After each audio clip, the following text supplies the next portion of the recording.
Hi again, hope you're enjoying the visit through my website.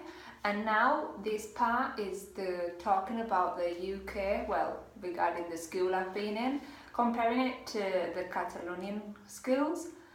I can't say that I'm modernised in what Catalonian schools are now actually, but after studying and doing my practicum last year in a school in Barcelona, I can compare some aspects. So basically I'm just going to talk about what I think, what I've seen that the school we have been it does different compared to the Catalonian schools, and things maybe that could be an idea to try and implement in our schools over here.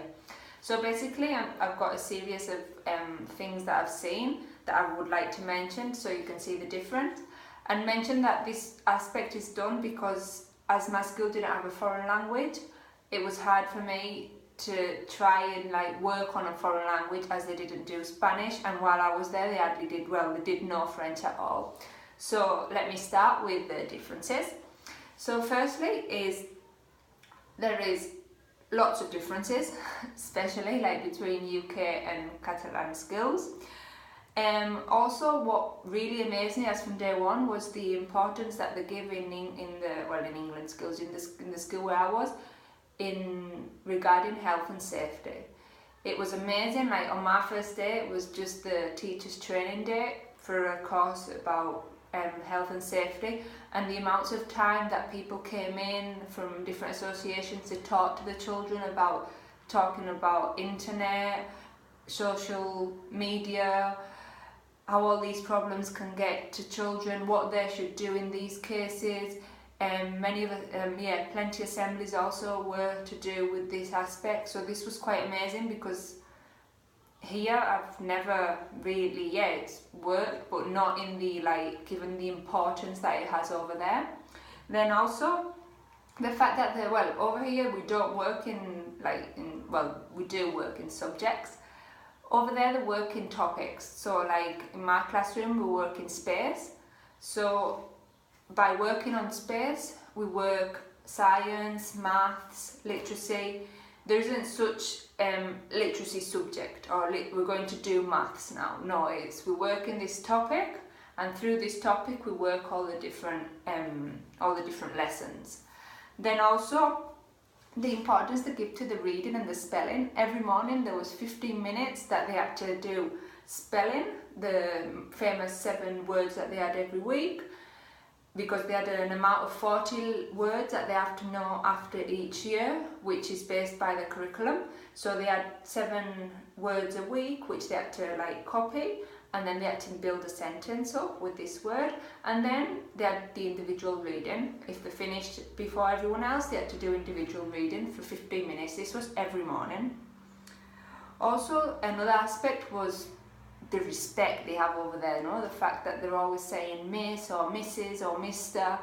and they call you by your surname. You'll never hear a child say Natalia. No, it was amazing, Miss Lara. So it was which is positive, but it was also shocking for me because it's not really what I would say.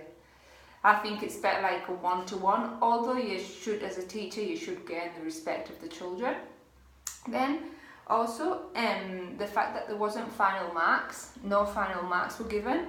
The only final mark there was that it was only individually for the teacher, it wasn't given to the parents or to the children, was not achieved standards expected or highly expected. But this was only basically for the teacher to have the knowledge of what was the mark of that children after all the year. This wasn't given to the parents had no reward at the end of the course of the year telling them the marks of the children, and there was no way that the children could stay behind and do a year over again. I remember when I was in school that some of my friends did repeat the year, which over there is not allowed. Then also there is no homework, which this aspect is starting to come in here. The schools don't work with homework, they only work with reading books. They had to take the reading books home 3 times a week, and they had to be signed by the parents, and if it wasn't signed at the end of the week on the Fridays, they had to stay in the playground. This aspect is also worked on in schools over here, but I do think there is still schools that do work with homework. Then also all the classes are based on a learning objective, which this learning objective is written on the board, and the children know what they're going to work, know what their learning objective is. Not that we're doing maths, no, what we're working in maths. We're working fraction, we're working wholes. So it's basically so the children know what they're working on that day. It's not only for the teacher.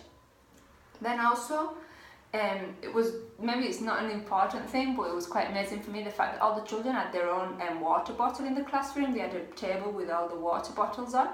And also, the teacher in the afternoon was eating fruit in front of the children, no?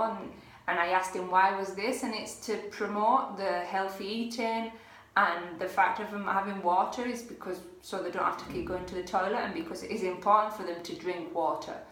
So I thought this was like maybe not a really relevant aspect, but it is quite good to be able to implement over in schools over here. Then also mentioned that I did like ask other of my friends from uni, asked them if they'd done it in their schools, and some of them did say that they had. But while I was there for like 2 months, I can remember doing the fire alarm went off for like about 3 times, and it was only it wasn't true, it was like only to see if they could evacuate the school in within 3 minutes. So this was also quite amazing, the importance that they give to the fire exits, so the children know where they have to go, know what they have to do. Because as well there's a toilet registration, so every time that the children have to go out to the toilet, they also have to put the name down on the little book. And this is for if there's ever like a fire, then the teacher knows who's gone to the toilet, who's in the classroom, so they're in control of all the children. And also there's also registration every morning and every lunch, after lunch, as the children always stay at school for lunch. There's always a registration after lunch, which is playtime, so they see that they know that everyone's there. Then also the fact that there's a PE teacher assistant, I did notice how important teacher assistants are over there. Like each class had at least one teacher assistant, and if there was any special needs children, there was more than one teacher assistant. So the fact was that the PE teacher assistant was only there for just to make sure that if anyone fell, like she or he could take the child to the nurse, and like it could be seen, so the main teacher didn't have to leave the class. And then also that the fact when they go and do PE, they get all changed together in the class. Boys, girls, they don't like separate into like different rooms, girls or boys, no, they're all together, the teacher's there.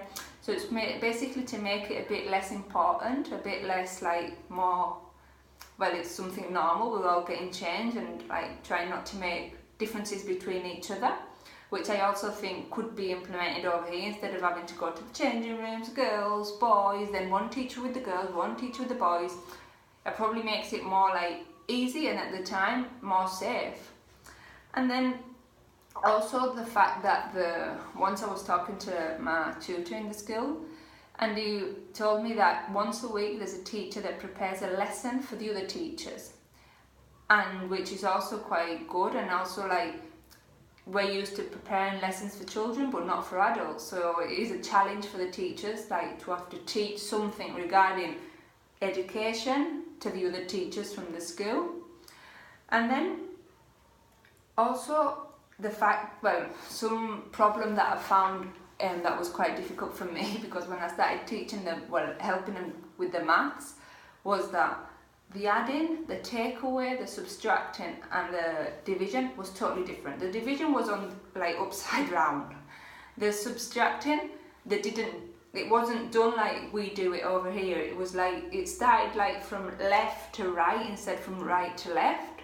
The same as the adding and the taking away, the numbers we put at the top when we're adding like a 10, they put it underneath. So it was like chaos. It was just totally different, which I don't think this aspect should be like included in our skills over here, because it's just culture wise, everyone does it how they know. The fact is we all get to the same answer. So really these are the main aspects that I've seen, like maybe not so much, yeah, some aspects are curriculum wise, because obviously the fact that they don't work on lessons, they work on topics.